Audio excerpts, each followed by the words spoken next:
Now we are going to start cutting. This is a good tool to cut this. You can cut it with a knife too.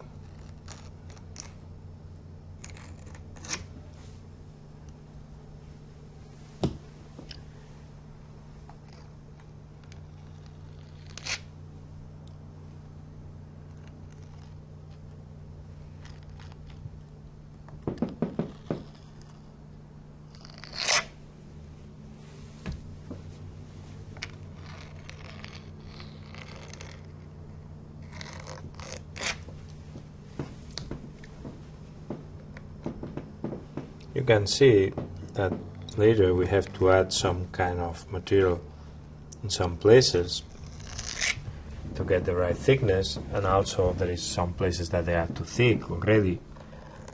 The fins, the tail, they are thin. But we are going to thin those things, and now we are going to add material where we need. But at least we have now the shape. That's more or less the shape of the trophy trout.